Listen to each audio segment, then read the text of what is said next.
Assalamu alaikum, everyone, and welcome to the NAMCC Mental Health Awareness Session.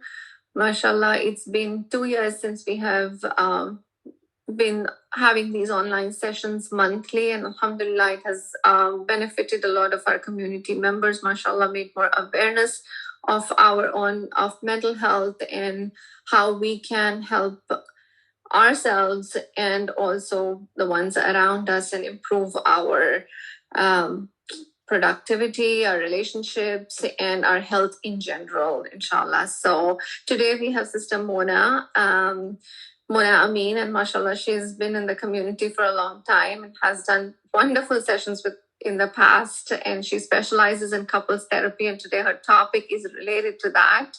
It's the second part of her previous session.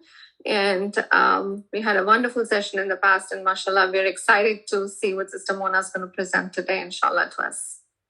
So you can take it from here, Sister Mona. Thank you so much. Assalamu alaikum, everybody. I am going to share with you today how to deepen understanding and communicate better between couples. And I'm going to take you guys through for about an hour or so and as to a lot of do's and don'ts in regard to when we speak to each other. And I'm going to specifically speak to when those fights or arguments, when those heightened kind of interactions occur between husband and wife or partners within the home, and how that impact you, and how to avoid them and how to resolve them a little bit better. So lots of practical stuff that's going to go on today. After I talk for about that hour, then we'll open up the floor, of course, for your guys' questions.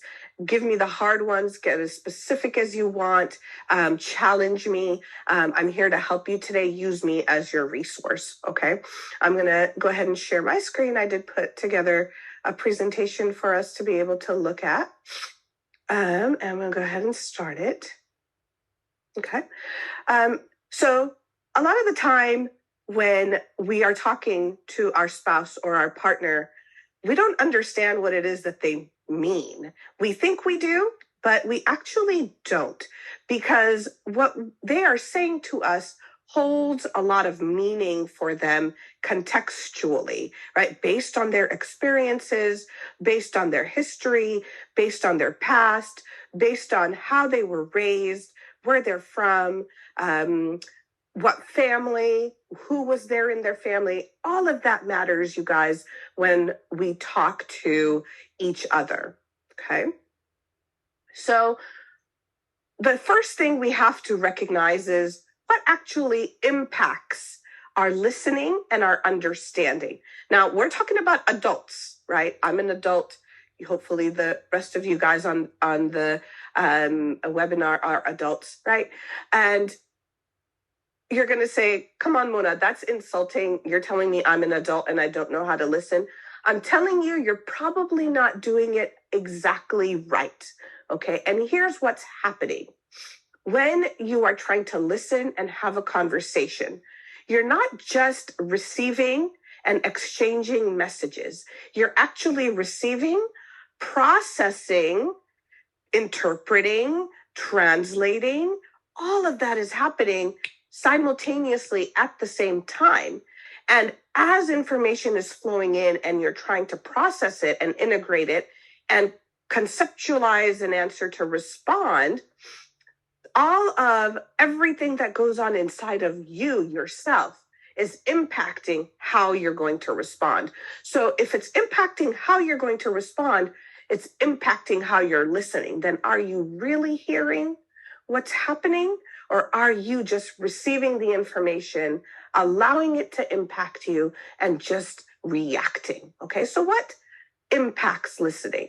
The first thing is triggers, right? These are, we're going to go into what those are, but they're basically preconceived kind of notions inside our own mind that make us react, make us flinch, make us automatically get a rise out of us, okay?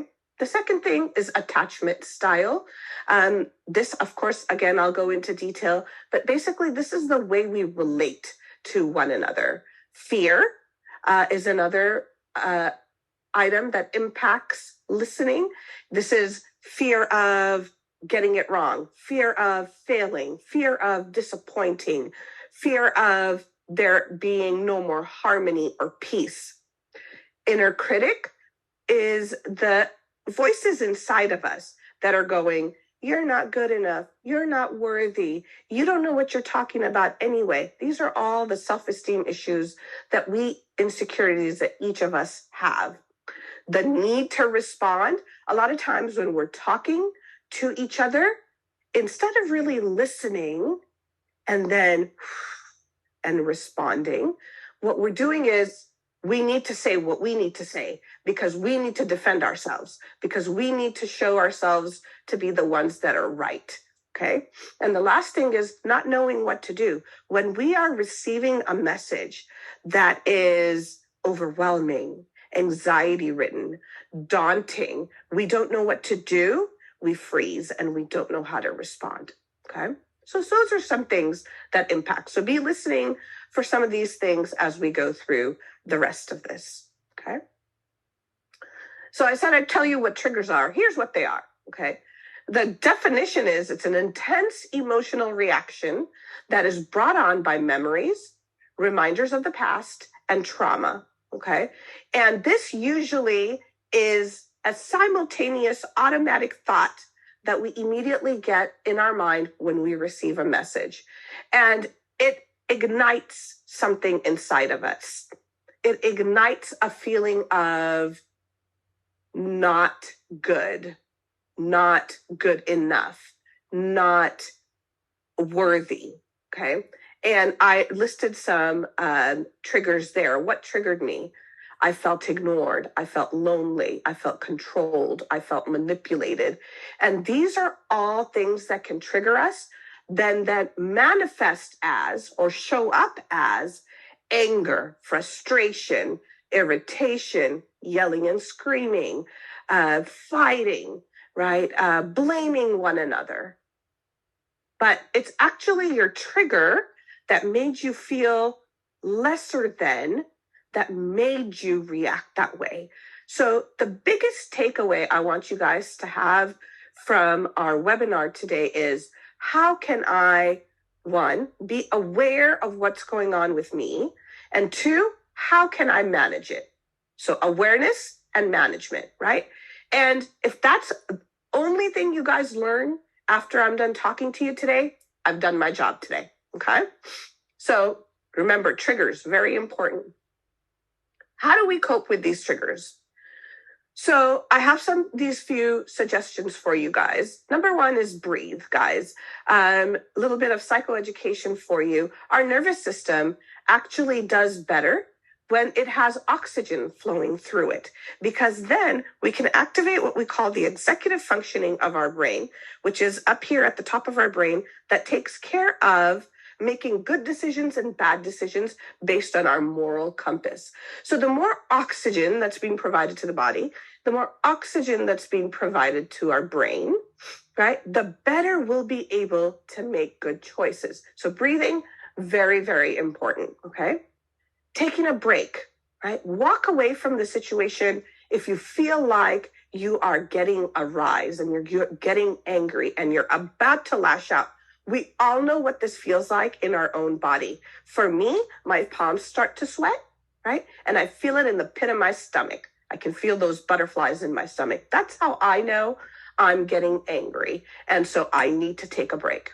Drinking water is a great idea. It calms the system down. Taking a shower also calms the system down. Eating something also calms the system down. When we take a break, we want to remember to do it for about 15 minutes. And there's a scientific purpose for that. I know maybe I'm going a little too fast. Sister Noda, tell me if I'm going too fast, okay?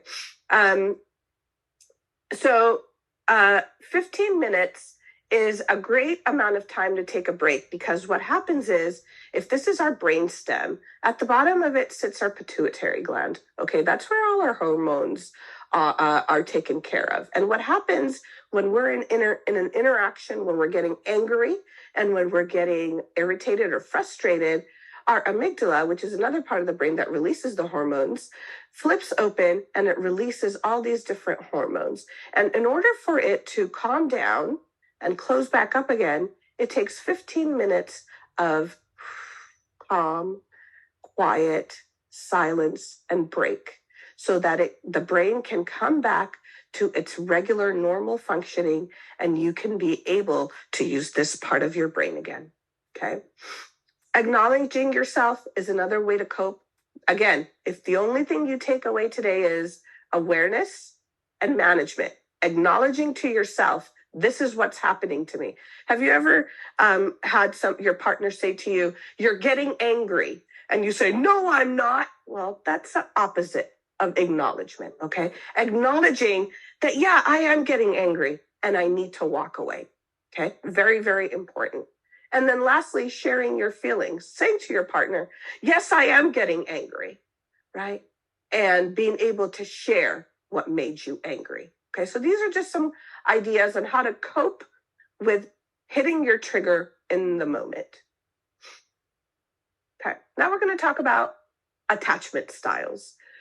Attachment styles are different ways that we interact and behave in relationships. Now, these are not just intimate partner relationships, meaning the one with your husband or your wife. This can be in any relationship. This is mother-father relationship. This is daughter-son relationship. This is friend-friend relationship. This is cousins relationship, aunt and uncle relationships. This is how you relate to people outside of yourself, which is not you, which is any person in the world. Okay. And this type of style, the way you relate, is often based on your childhood, based on the way that you attached or you related to your primary caregiver, who is usually your mother. Sometimes it's your father, sometimes it's your grandparents, whomever it was that took care of you when you were a baby. So usually the mom, okay? So it's based on childhood. It informs how we behave, okay? It informs whether or not we face our problems, we avoid our problems, we process our problems out here, or we process our problems in our head, okay? It's learned through repeated behaviors. Is anybody gonna help me when I cry? So when a baby cries because its diaper is dirty, is anybody gonna come and change my diaper? How long am I gonna have to cry for somebody to come change my diaper? Is the person who's gonna come and change my diaper gonna smile at me? Or is this person gonna yell at me? All of that is being recorded by our brain. All of that is being processed by our brain. And all of these behaviors are being recorded and our behavioral patterns are being created from when we were babies. So as we age, we learn that because of the same behaviors over and over again, that is how, if I do this, this will happen. When I do this, this will happen, okay? And then these are also what we have expectations in the relationship.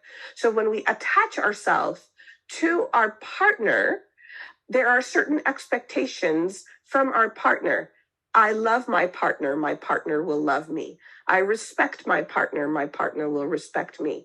I trust my partner will trust me. You guys get the picture, okay? So attachment styles, we're going to talk about these a little bit deeper. These are very, very important, probably the most important thing I'm going to talk about today, okay? We see that in attachment styles, as adults, there are two primary ways we attach to each other in partnerships. Now, we can pendulum between the two, but most of us land on either one or the other. These are called the pursuer attachment style and the withdrawer attachment style. And I'm going to go into detail on what that looks like, okay? Now, the pursuer and the withdrawer. I'm going to talk about some of the way they behave. Each type of attachment style behaves. And as I'm talking, I want you guys to think about which one you think you are, right? Remember, during this session today, I want you guys to become aware of who you are, acknowledge who you are, right? And be able to manage who you are. Okay, so as I talk through some of these things, I want you guys to think about, who am I? Who is Mona talking about? Is this me? Is this my partner? Okay, now the pursuer is usually a person who, quite literally, guys, pursues. Okay, this person initiates contact. This is the person in the relationship who usually starts the conversation, is usually the one who enters a room and says, hey, can I talk to you? Okay, this person is direct. Okay, says what they mean. I really needed you to take the trash out today. Okay, that's direct.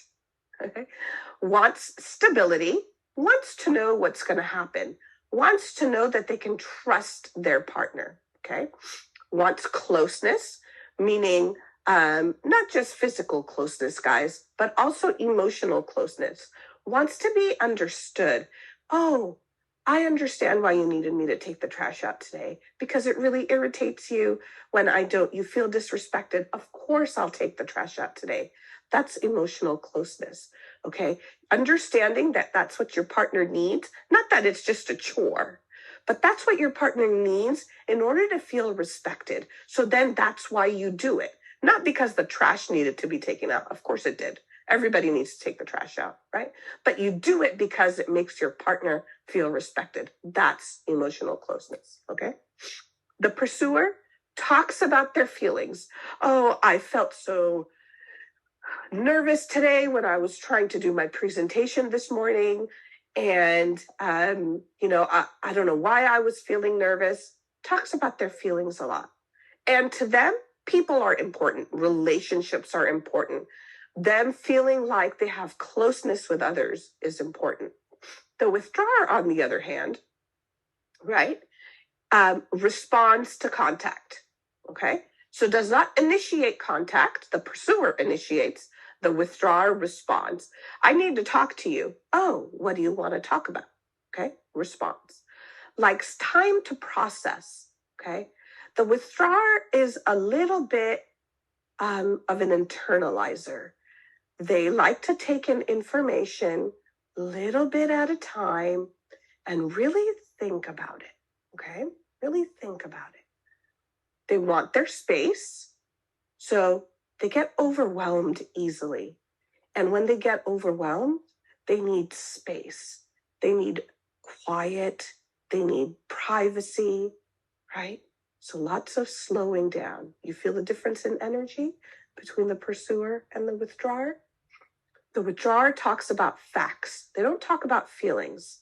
Oh, when I took the trash out today, it was 2:00 in the afternoon. Why is that relevant? Well, it is to the withdrawer. Okay. It may not be to the pursuer because it made them feel disrespected when it wasn't taken out. But the fact that it was 2:00 was very important to the withdrawer. Okay. They're action oriented. They like to be doing things. They show through actions rather than through words. And it doesn't compute in their minds why it's not translating for their partner, who might be a pursuer, why their actions don't matter when they're doing everything right. Why do they need to have a conversation about it? Well, that's just how it works. For the withdrawer, they're very action oriented. Okay. For the withdrawer, meeting goals is important. People may not be as important. As long as by 2:00 in the afternoon, the trash is taken out, I've met my goal for the day. I have been successful for the day. Okay. Now, feelings wise, emotional wise, what does this look like for each individual? Okay. The pursuer gets anxious and acts anxious. This is a person who is coming in hot, guys. Lots of high energy. Okay. The pursuer is like, oh my God, I need to talk to you. And I can't believe you're not talking to me. Please talk to me. Why aren't you talking to me? Super energized. Okay. The withdrawer, on the other hand, they get anxious and they act cool because it's all going on inside of them. They're not doing it outside of themselves like the pursuer is. They're doing it internally. All of that anxiety is inside. Okay. The pursuer criticizes. You never take the trash out. You disrespect me. That's a criticism. Okay. And the withdrawer, they stonewall. Oh my God, I can't believe we're having this conversation again. How many times am I going to have to disappoint my partner and not take the trash out? Why do I do this? Why do I do this to myself? That's all stonewalling, mentally blocked, can't move past. Okay. The pursuer, super high energy. I think I already said this before. And the withdrawer internalizes. I think I already said that before. The pursuer interrogates. Why couldn't you take the trash out? How hard is it to take the trash out? Okay. And the withdrawer gets overwhelmed. Oh my God, I can't believe she's saying these things again to me. Oh my God, I can't believe this. Okay. The pursuer gets assertive, gets aggressive, gets angrier. Okay. The withdrawer gets overwhelmed and they start to shut down. They start to internalize. For the withdrawer, when they're getting overwhelmed, you can actually physically see, you guys, them getting overwhelmed. They get smaller and smaller and smaller and smaller in stature, the more and more overwhelmed they get. Okay. The pursuer feels misunderstood. You never understand me. You're always misunderstanding me. That is not what I meant. And the withdrawer always feels controlled. I can never do anything right. I always have to do it exactly your way. When can I have some space of my own? Feels controlled. Okay. Now, what do each of these people need? The pursuer needs to reduce their anger, manage their anxiety, talk about one thing at a time, and be flexible in regards to time. Because the pursuer wants to solve the problem now. And if they have a partner who's a withdrawer, the withdrawer partner cannot solve the problem now. Why? Because they need time to process. Okay. So the pursuer partner needs to be flexible in time so that the withdrawer partner can come to the table in order to solve the problem. Okay. What does the withdrawer need? They need to initiate more conversation. Okay. Guys, self-disclosure, right? I have a partner who's a withdrawer and he does not like to initiate conversation. Can you tell I'm the pursuer in the relationship? You can probably tell by my energy, right? I'm an extrovert. I talk a lot, right? High energy. And my partner, when we learned about our attachment styles and we learned who we were each individually, and we started problem solving in regards to, excuse me, how we can behave and be better listeners to one another. He used to set alarms on his phone, start a conversation with Mona, and he would set himself a reminder.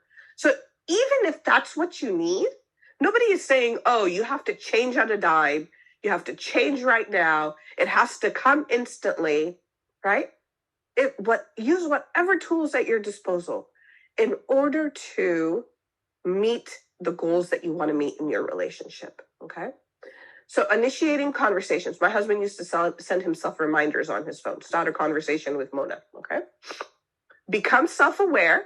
Remember, these are the three things we're learning today, right? Awareness, acknowledgement, and management. Awareness of our feelings is the first step. So a withdrawer needs to become self-aware of their feelings. Say, yeah, I'm feeling overwhelmed. I need a break. Please give me a break. Okay. The next thing is communicate when a break is needed. So tell your partner, I'm feeling overwhelmed. I need 15 minutes. Why 15 minutes, guys? Because remember, the amygdala takes 15 minutes to calm down. Excuse me.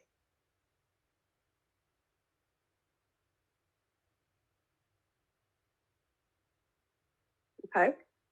I need a 15-minute break, and then let's come back in 15 minutes. And the withdrawer needs to be honest with themselves and honest with their partner. I need a break. I'm feeling overwhelmed. I need 15 minutes. I'm going to walk away. I'll be back in 15 minutes. And the pursuer will say, okay, I think I can hold my anxiety for 15 minutes, right? And their ball of energy, you can see it shaking because they're so, right? They're going to be flexible and they're going to wait for 15 minutes for their partner to come back. Now, it's very important for the withdrawer when they ask for 15 minutes, they come back in 15 minutes. Okay. And you're going to say, well, Mona, what if I need more than 15 minutes? Come back and communicate that to your partner. And if in 15 minutes you're not ready to have the conversation again, come back to your partner and say, I know it's been 15 minutes. I need another 15 and I'll be right back. Okay. Do not leave your partner hanging, right? Don't let 15 minutes go by and you need more time and not communicate that to your partner. It's very important that you let them know, because during the time that you're gone, they're getting even more energized. They're ready to go. Okay. So you got to communicate. Okay, cool. So those were attachment styles. I don't know, Sister Nuda, if this is a good time to pause and see if anybody has any questions right now. I know I shared like a lot of information in that last bit, and I just want to make sure if there's any questions, if we want to address them, but that's up to you. Tell me.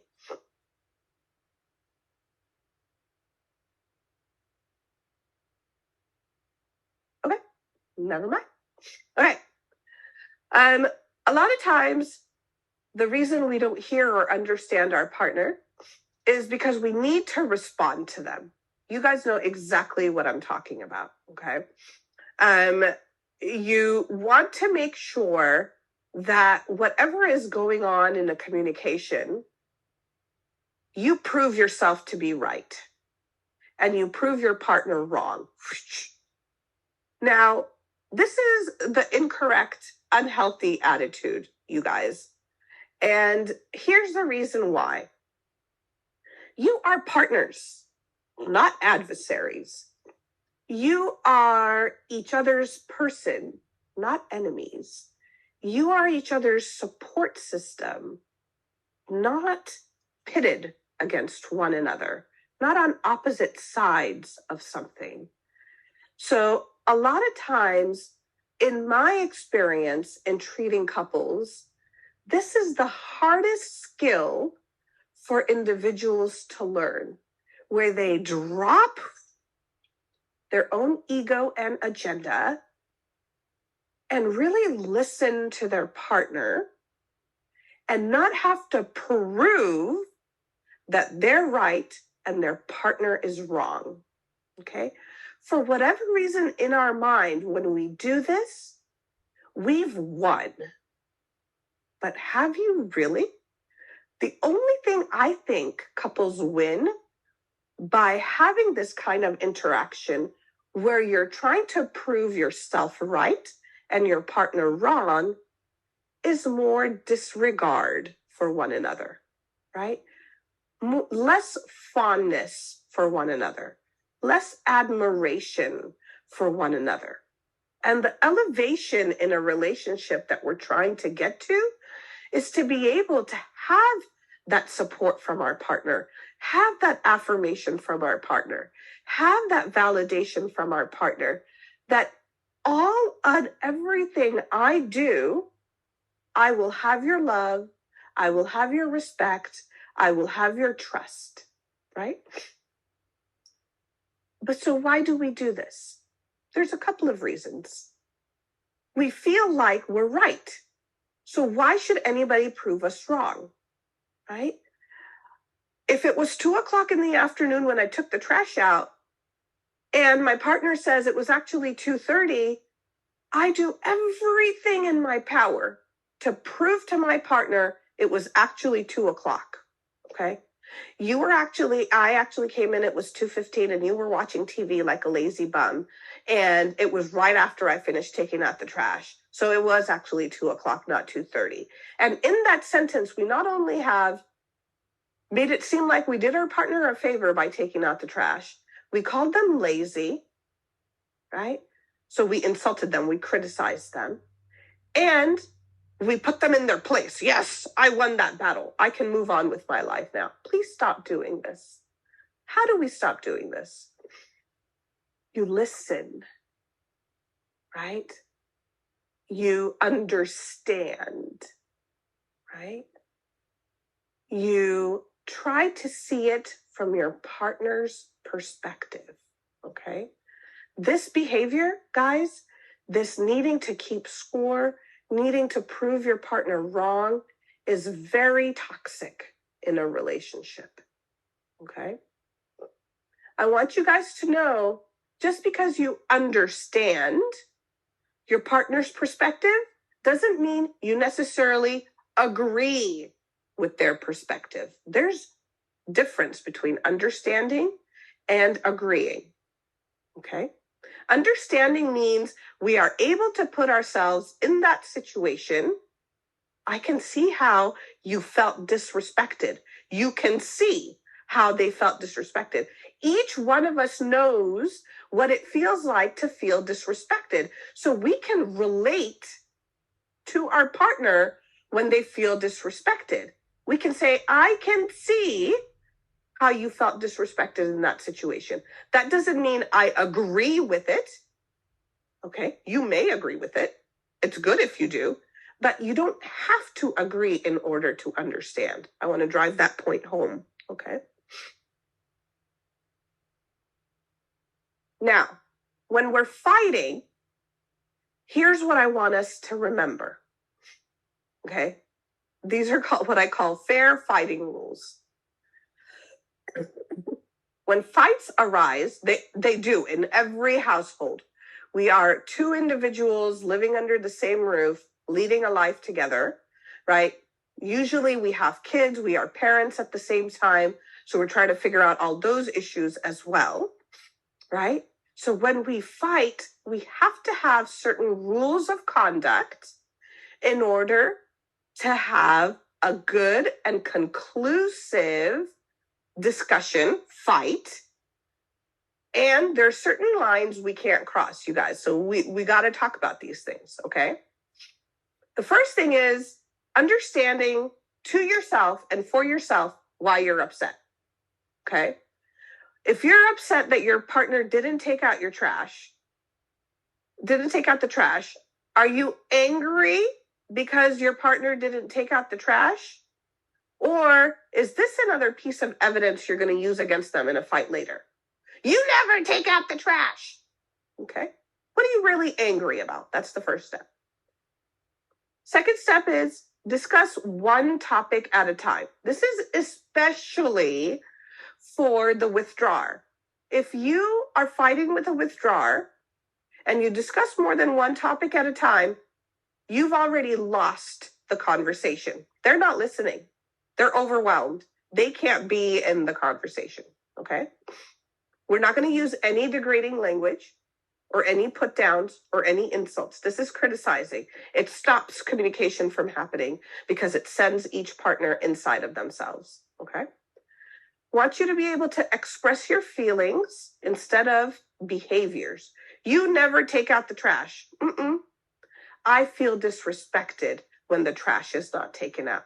See how you're expressing your feelings rather than saying, you didn't do this and you made me feel this way. You're saying, I felt when this doesn't happen, this is how I feel. So your partner can better understand you, okay? Take turns talking. Do not talk on top of each other. That's just common courtesy of decorum in conversations, guys. Take turns talking. No stonewalling. Stonewalling, remember, is when you completely go inside of yourself and you shut down. You got to manage that. Manage the stonewalling. No yelling, right? Now, I say no yelling. Do I really mean it? Kind of. But yelling is an indicator of I need a timeout, okay? So when you're getting to the point where you want to yell, we want to be like, okay, I think this is a time we need to take a break, which is the next step, taking a timeout, okay? And then come back after the timeout and at least attempt to come to a compromise or understanding. Excuse me. A lot of times partners think that we have to solve the problem right now or never.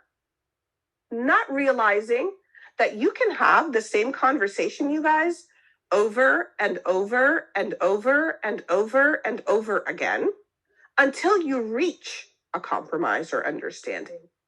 There is no rule in the rule book anywhere in the world, here on earth or up in heaven, that says we can't have multiple conversations about the same thing in order to reach a resolution. Okay? I want you guys to keep that in mind. What's next for us? Okay? Now, after we have a fight and maybe understanding and compromise has been reached, right? Oftentimes, we've said things during the fight that cause injury, harm, hurt, pain, rupture in the relationship to our partner. Well, what do? Well, I have some really amazing, insightful information about how to apologize to your partner. Okay. If I can make it work. Okay. Now, guys, saying sorry to your partner is not just the words, I'm sorry, not good enough. As adults, we have to be able to recognize when we harm someone, what harm we've caused them, how it impacted them, and understand why it hurt. Okay? So I'm going to teach you guys today how to apologize. And the first thing I want you to keep in mind is that no matter what the situation, I want you to be able to truthfully look in the mirror and reflect what part you had to play in the interaction that might have caused the injury. Okay, a lot of times we say to our partner, I know I said that, but that's not what I meant. You misunderstood. Now all of a sudden, we are not taking responsibility for our own actions, but we're telling them, you misunderstood, so you are wrong. That is not what I meant. You need to take care of me. Not recognizing I shouldn't have used those words. I shouldn't have said that to you. Okay? So reflect on your own action. Even if there was someone else who also contributed to the problem, what was your role in the problem? Okay? The second step is taking responsibility. Once you are aware of what your actions were, take responsibility for your actions. I'm sorry I called you stupid. Those were the wrong words to use. You are not stupid. Okay? Take responsibility. I used that word. I was wrong to use that word. It's my responsibility. I own that I used that word. I take accountability for using the wrong word. See, all these different words I'm throwing at you. Accountability, responsibility, awareness, acknowledgement. It's all ownership, you guys, all ownership of our own behavior. Okay, taking charge of our own behavior. Okay. The next step is trying to see the problem from your partner's perspective. When you don't take the trash out, can you at least, even a little bit, an iota of an ounce, understand how your partner felt disrespected when the trash is not taken out? If the answer is yes, then you owe that apology. Okay? And then go ahead and construct that apology. An apology is not, I'm sorry. An apology is, I'm sorry for causing you this harm. I understand why the harm was caused. Okay? So I apologize for, it was wrong of me too. I'm sorry. I shouldn't have. This was my fault. These are all taking responsibility terms. Okay? I'm sorry for the fact that I made you feel disrespected when I didn't take the trash out. I didn't take the trash out. I take responsibility, and I'm sorry you felt disrespected. That's an apology. Okay? No excuses. Here's the part where a lot of couples get into trouble apologizing. Okay? Let me re-say it for you. I'm sorry you felt disrespected that I didn't take the trash out, but I actually got stuck in a meeting at work and my boss was being really dumb, and I can't believe that it's already 6:00 in the evening and I still haven't taken the trash out. Your partner's feelings in that sentence were no longer relevant. Your excuse for why you didn't do the thing became relevant. Okay? We are not going to offer excuses when we apologize. It is irrelevant to the injury, what happened to you, what might have happened to you, why that thing didn't happen for you when you're apologizing. Only the apology and the feelings of your partner take center stage, guys, when you're apologizing. Now, later on, once you're done apologizing, in a few hours, in the evening, you can offer your partner the story behind, right? Or the narrative behind why something didn't happen. Okay. I was late picking up our daughter because I got stuck in traffic. But you apologize for not picking up the daughter on time. Am I making sense? I hope I am. Okay. So no excuses, and your excuses cannot be the center of attention. You can explain to your partner later on. Okay. That's the anatomy of an apology. Reflect on your own actions, take responsibility, listen to your partner, and improve and apologize. I'm sorry that I did this and it made you feel this way. That's it. Okay. If you're not sure how your partner feels and what you're apologizing for, please don't try and guess. Ask. Ask the question. When I don't take out the trash, how does that make you feel? And they will tell you, I felt disrespected. Okay. Now you know exactly what to say. I'm sorry you felt disrespected when I didn't take out the trash. And period. Done. That's an apology. Okay. Now, there are a few things that happen during conversations that sometimes we get into trouble and you're like, well, Mona, how do we stop from getting it, being able to follow those fighting rules and not allowing it to get out of control? I'm going to tell you, okay, in just a second. Okay. There's a lot of kind of this escalating area in fights that happens. It starts out as a conversation. One of us gets triggered, reacts. The other person reacts to our reaction, right? We start fighting. There's an argument. And at the end of it, we're both left feeling, well, like crap, you guys, right? Like we both feel misunderstood. We either brush it under the rug to move on with our lives, to keep harmony and peace in the home, and we never really resolve. How do we, in the moment, as we're having these conversations, not allow it to get to that level? Okay, I'm going to tell you.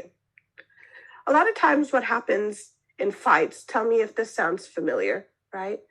That we start to criticize our partner, right?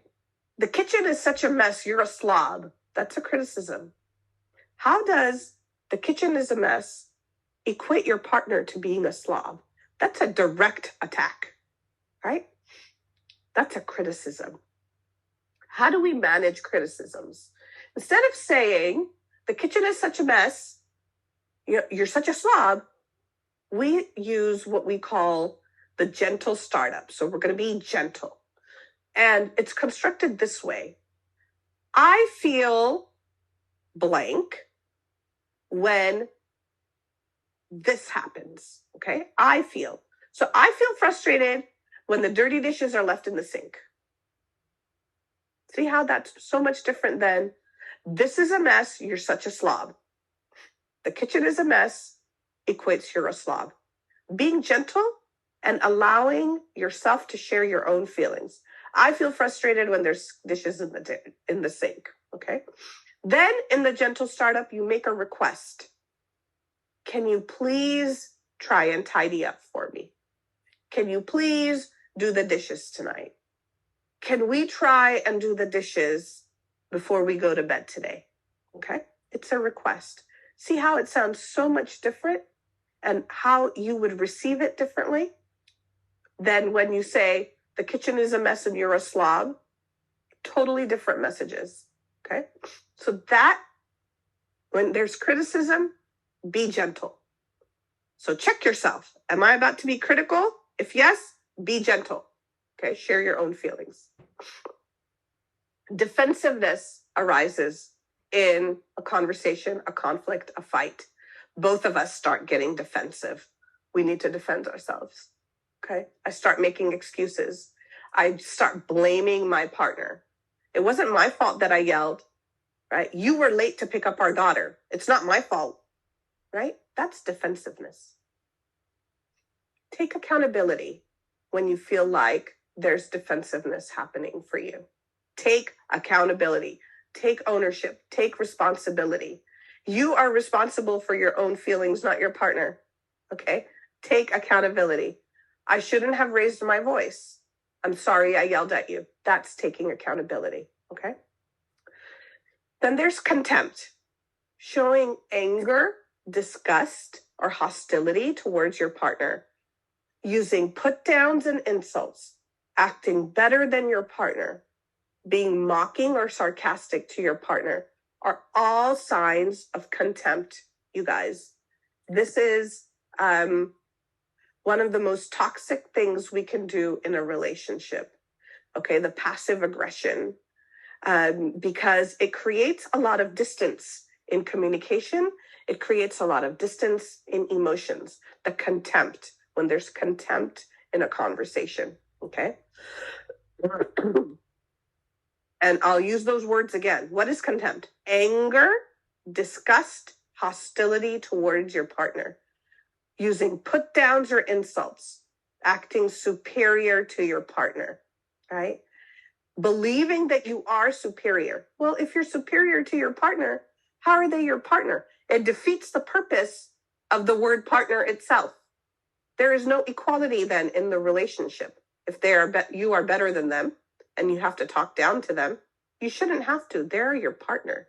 There should be equal respect, equal love, equal trust between each other. If there's a disparity, then there's a problem. If you feel like you're better, then there's a problem, okay? And using a mocking or sarcastic tone, being passive aggressive towards your partner, okay? How do I fight that, Mona? How do I fight contempt? You show fondness and admiration for your partner internally, right? There's lots of times in my own relationship where I am very frustrated with my partner, but I remind myself, he's a good man. He's a good father. He does so much for me. He loves me. He protects me. All these things I remind myself in order to, whatever thoughts are going on inside my head, automatically calm down.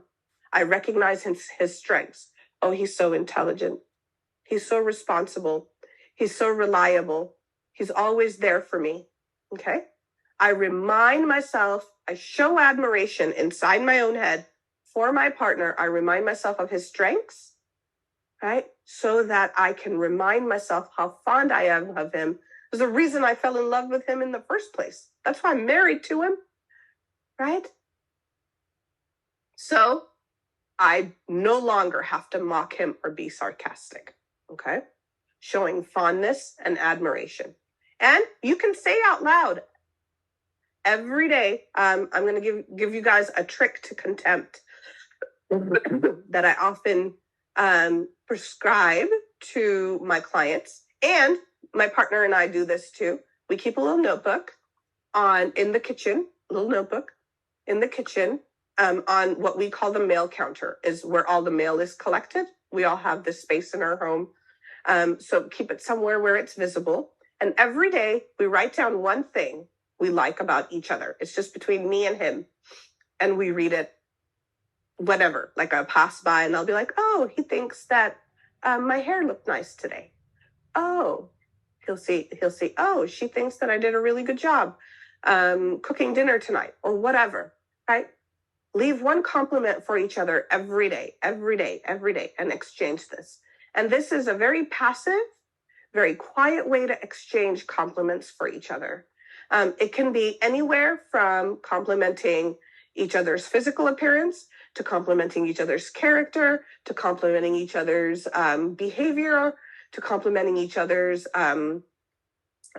something they did for us, acts of courtesy, acts of favors, or whatever. My partner, I have a little electric car. I always forget to plug it in at night.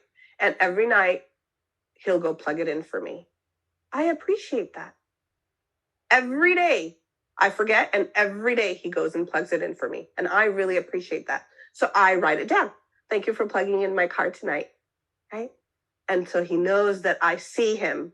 I recognize his efforts. It's not his responsibility.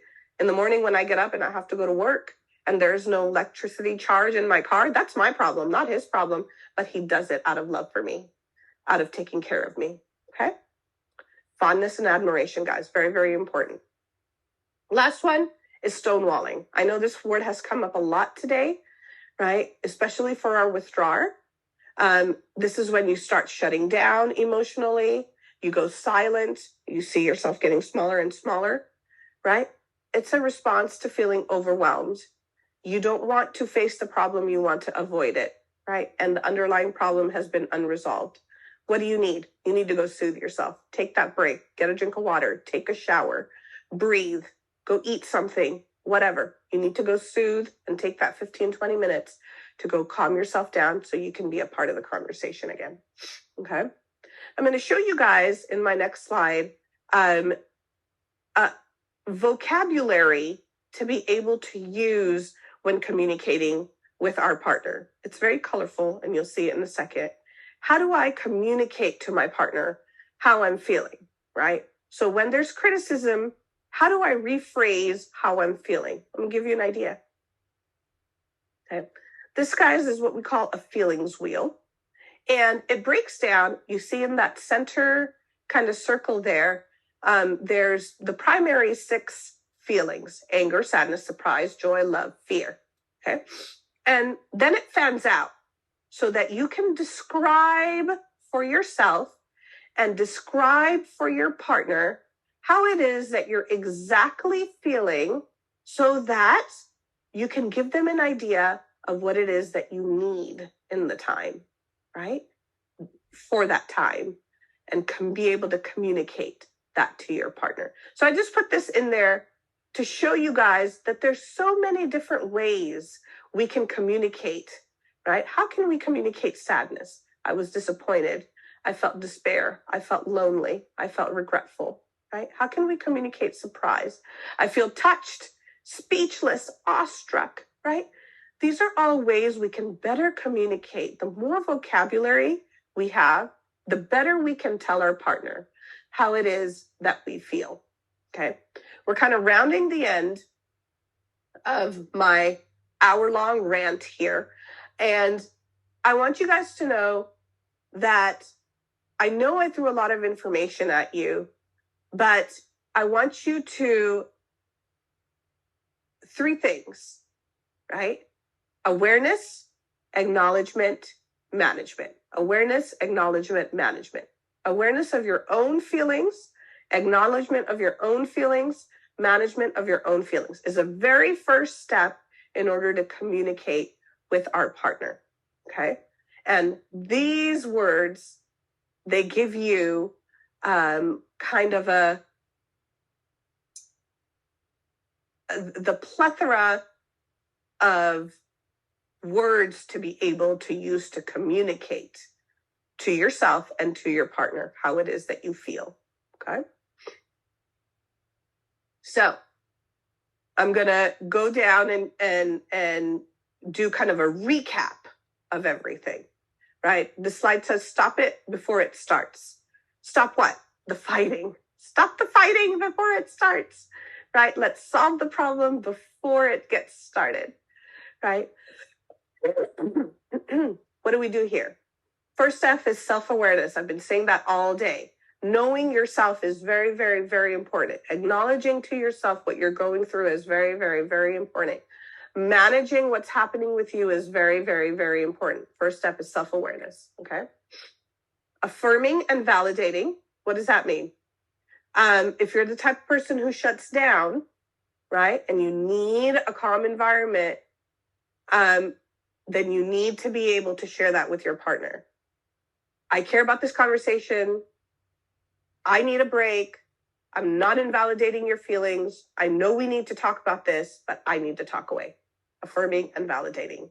Okay, so not leaving your partner feeling like they're going crazy and it's all just in their head. Affirming for them and validating for them before you walk away. Okay, taking accountability and responsibility. We talked about this over and over again, right? Take ownership. Admit to yourself and to your partner what's happening with you. It is not a sign of weakness.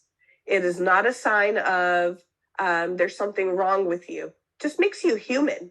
We were made with emotions. We were designed that way, right? That's why we feel the highest joys and the highest of happinesses, and we feel the deepest of despair and the deepest of sadness as well, okay? So they're both there, but we were designed as human beings to feel. So take accountability and responsibility, okay? Talk again. What does that mean? I think I said this before. There is no conversation that you can't have over and over and over again with your partner until you reach a resolution. Just because we talk about it one time doesn't mean it's over, okay? Talk about it again. Give space to each other, right? What does that mean? Does that mean I leave my partner alone? Maybe, if that's what your partner needs. But this also means give them space to talk, right?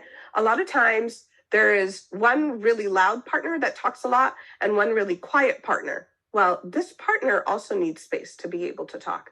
So this partner needs to zip, so this partner can have some space to talk. That's what I mean by give space, okay? Use feeling words. It's that giant wheel I just showed you. You can find it online. You go on Google and you type in feelings wheel, okay? And it pops up for you. You can print it out. You can put it on the fridge. I have it on the fridge for my partner and me and my 3 kids, okay? Check yourself. What does that mean, check yourself? It means it's okay to take a minute and be like, what's really going on with me? Am I doing okay? Right? Am I having a bad day? Is this really about my partner? Or is this about the project I haven't finished yet at work? Okay. When having a conversation, make eye contact. And it's okay. In some cultures, I understand we don't make eye contact. But with our partner, we can make physical contact. A light touch on the hand on the shoulder, putting your head on their shoulder, whatever. Make physical contact. It shows your partner you're there for them, that you are one in together. Not adversaries, not enemies, not people who are pitted against each other and we're, at war or whatever, not on opposite sides of something. We are together. We are one. Manage yourself. I cannot say this enough, guys, right? Awareness, acknowledgement, management. Awareness, acknowledgement, management. Manage yourself. Show understanding to your partner and to yourself. Be curious. Ask your partner lots of questions. Remember, don't assume you know how your partner is feeling. If you don't know, ask. That's being curious. How are you feeling? That is a question that is of curiosity. I want to know. Curiosity is when you want to know. I want to know how you're feeling, okay? And practice, guys. Practice all of these things. Talk, acknowledge, manage, take accountability, affirm, validate. The more you practice this, the more and more you will create understanding and better listening between partners. Okay, cool. I'm done talking. What questions you guys have for me?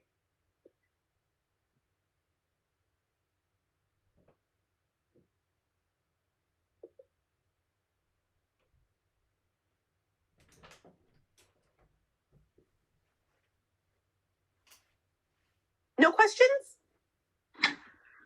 Jazakallah khair. That was wonderful, mashallah. That was a wonderful session. I don't see any questions in the chat yet. If anybody who is raising their hand or who has a question,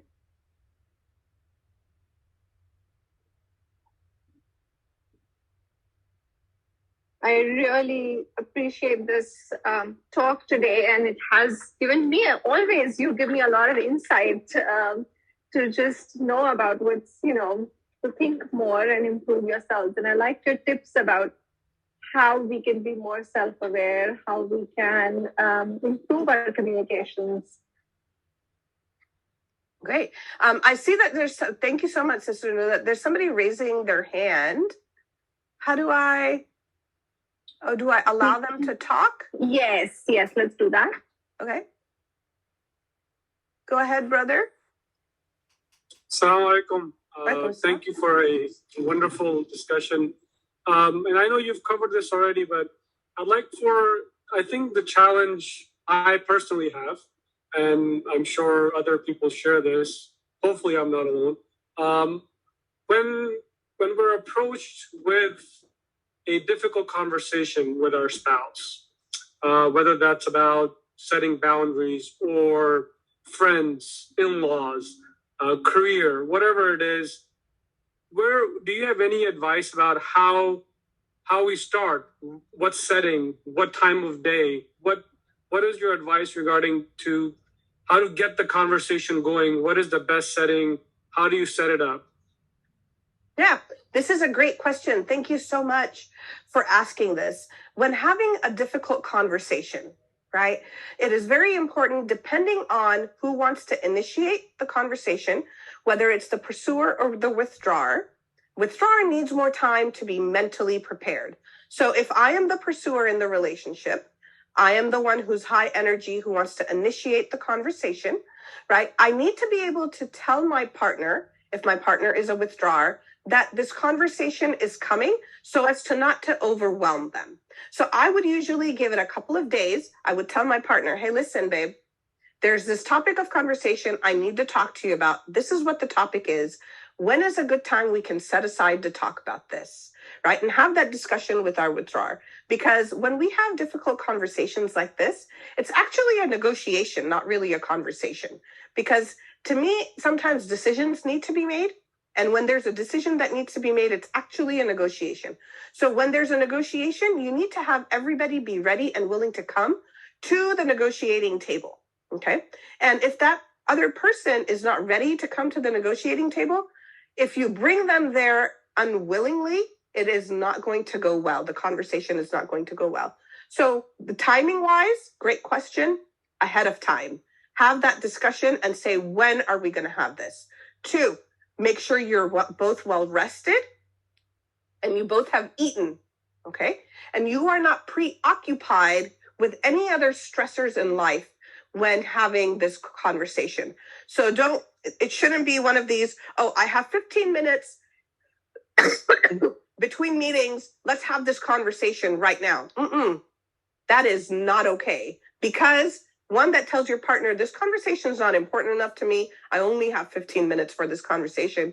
And 2, you're not going to be in the conversation anyways, because you only have 15 minutes. That's hardly enough time to even get to know each other's perspectives before you start to make a resolution. I don't know if I answered the question, brother. Did I answer your question? Yes, you did. Thank you. And then and maybe you'll share your PowerPoint presentation with us. Just in terms of conversation starters, that was the last question. Any advice or resources that you can say? It helps me to have formulas, like if you have like an outline, write these things down. Maybe both of you do the homework beforehand, then come in having thought through some of the questions. Mm-hmm. That's a great idea. I love that. It's whatever works for you, right? For me personally, I would say that I have a very racy mind. So I have all my ideas top of mind already. I don't need to write them down. If you have a partner who needs to write them down, tell them, hey, if we're having this conversation, I think you're asking me, how do I initiate this conversation? You just do. Right? I think you just bring up to your partner, there's this difficult conversation I'd like to have with you. This is the topic. What do you feel like about this topic? Come with your ideas. And it's one of those things where I was saying in my last slide, talk again and again. A lot of these bigger conversations, we cannot have in one sitting. So it's okay to say, let's pause here and then let's continue. Okay, so that you have the initiating conversation. Then you come up with whatever ideas that are in the conversation, right? And then you say, okay, let's take a break for a couple of days. Let's come up with our own ideas. Let's do our own research or whatever it is that you need to do. Let me think about this. And then let's come back to it with whatever next things we need to talk about. Okay. And yes, the presentation will be uploaded on the YouTube, so it will be there to review later also, inshallah. I do not see any more questions. I see a couple on the chat here. It says, how do you deal with a partner who avoids talking or addressing the feelings? Yeah. So here's the thing about partners who don't like to talk or address, okay? We cannot make anybody do anything. Here's the problem that we run into. We cannot make our partner talk to us or address their feelings if they do not want to. The only thing we can do is communicate how we feel when they avoid talking to us or they avoid addressing their feelings, right? Remember, self-awareness, acknowledgement, and management is the number one key to understanding our partners better and listening to our partners better, okay? So eventually the hope is when our partner receives the same message over and over, look, I really need to talk to you. I feel frustrated when we don't talk. When they understand this over and over again, then hopefully, eventually, they will come to the table and open up, right? And if they don't like to talk or address their feelings, it's okay to get curious and ask them why. Why do you not like to talk about your feelings? Why is it that we can't discuss this specific thing? Okay, so that's the hope. But we can't make people do things we want them to do, right? All we can do is gain our own self-awareness, acknowledge our own feelings, and manage our own feelings, okay? There's another question somebody asked. Thank you so much. You're welcome. Would it be possible to get a recording? I think Sister Nuzat said that it's going to be online. Jazakallah, of course. What tips do you have for two avoiders? This is a great question. When we have two avoiders, right, it's really, really important to put in place some of these techniques I was talking about earlier, about setting reminders on your phone, giving yourself prompts to have conversations, right? Those are the tips I have for avoiders. If avoiders can gain awareness, acknowledge their feelings, and manage their feelings, then they can and will be able to talk about their feelings, okay? That is a great question.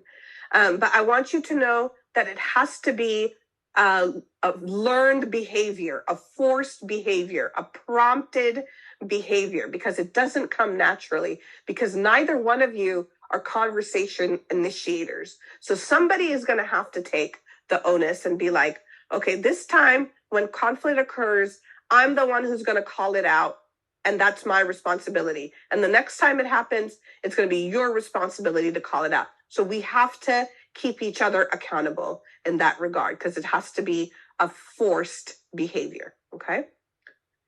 What is the role of counselors, and when do you initiate an intermediary? That is a great question. So what is the role of a counselor? That's a big question. My role when I counsel clients, I serve as the translator, the transmitter, the intermediary, the interpreter, and the kind of thought organizer for my clients, okay?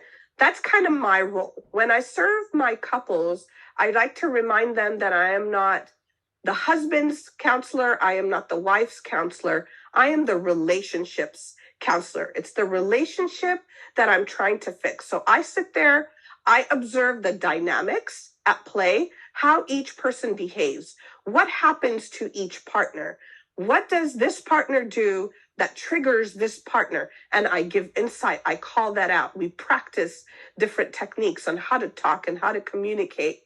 And a lot of times I sit there and I translate what one partner has said to the other partner, because usually there's misunderstandings that are going on. And then you said, when do you initiate an intermediary? When you've tried everything and nothing has worked, that is when you initiate an intermediary. If you feel like I've used all my resources, I have exhausted all my options, and nothing seems to work, that is when you reach out to a counselor and say, hey, we need some help. Okay? I actually have one question. Sure. So we have, and with me, I'm talking about myself, and probably other people can relate, hopefully. We have busy lives between working partners. If the two partners are working, raising kids, and then there are other things to do at hand. Sometimes our lives are so busy, we don't have that time to even sit and have a conversation, because you're running around, you come back from work, you're doing other stuff, and by the time it's like everything done, it's too late, you're too tired. What is one exercise that you would recommend or you would suggest that people do every day or learn to do so that their relationships can improve? Mm-hmm. This is a great question. Thank you for asking it. I understand we all have busy lives, right? And we are usually managing multiple different relationships in the same household, okay? I want to break this answer down for you. Even though you asked me for a practical answer, I'm going to give you like a roundabout kind of psychoeducational background with an answer at the end of it, okay? So just like we have relationship in the household between mother and daughter, or mother and son, or father and daughter, and father and son, there are multiple relationships between partners as well, okay? There is the husband-wife relationship. There is the roommates relationship, the co-responsibility of the household relationship, and then there is the co-parent relationship. A lot of times, for most partners, all these relationships merge into one married relationship. This is often a mistake that we make as married couples. We often don't realize that we need to treat each relationship as a separate entity, okay? And here's the reason why. When there's a lot of time and energy being spent, say, for example, in the parenting relationship, we're talking about the kids, we are disciplining the kids, we are planning for the kids, we are discussing logistics about the kids, who's going to drive who where, at what time does this kid need to be picked up, what homework is this person working on, that often gets confused with the relationship between man and wife.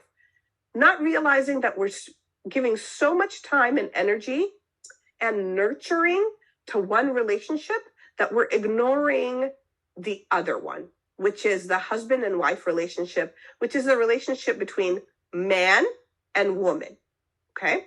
Now, your question is, what is one activity we can do? Well, it depends on which relationship you are trying to nurture. For the man-woman relationship, right, one activity that you can do is really prioritize 10 to 12 minutes of your time every day for each other. This is uninterrupted, without kids. I shut the door. My husband and I in the room, I shut my bedroom door. I tell the kids, unless the house is burning down or somebody is bleeding out, this door does not open. Dedicated 10, 12 minutes to my husband, where we sit there and we talk about whatever it is we want to talk about that day. It might be, I need to vent about my boss. I need to vent about my brother. He needs to vent about a friend, whatever, right? But we have an exchange uninterrupted, where all we're doing is talking to each other, looking into each other's eyes, holding each other's hands, and nobody is interrupting. That is one activity that I recommend. And you take turns, 10 to 12 minutes. Why? So each person can have 5 to 6 minutes to talk. If you're nurturing the parent co-parent relationship, okay, you dedicate time, same thing, dedicate time to the co-parent relationship where we talk about nothing but the kids, okay? But in this conversation, where we're only serving the marriage, the man and woman relationship, we do not talk about the kids. We do not talk about the house. We do not talk about what what car needs gas, what bills need to be paid, who needs to vacuum which room. We do not talk about any of those. That conversation happens in the chores, roommates relationship conversation. Am I making sense, Sister Nudat? Yes, you are. It's something that has never been even thought of in that way in my head, at least. So that gives a lot of insight. Jazakallah khair. You're welcome. No worries. So I think we can wrap it up now. Thank you so much, Jazakallah khair, for this wonderful lecture today. And inshallah, we will continue to have these. And we would like more people to join in. And if there is any other questions, Sister Mona's email is there inside the link that was sent for registration. So inshallah, you can shoot an email to her or any of the links in there. And inshallah, we will reply back to you. So thank you so much for attending with us today. And I hope may Allah make this beneficial for all of us and our community, inshallah. Ameen. So thank you, everyone. It was a pleasure talking to you. Thank you, Sister Nudat. I really appreciate it. Thank you so much. And let's end with the dua. Subhanakallahumma wa bihamdik. Ashhadu an la ilaha illa anta astaghfiruka wa atubu ilaik.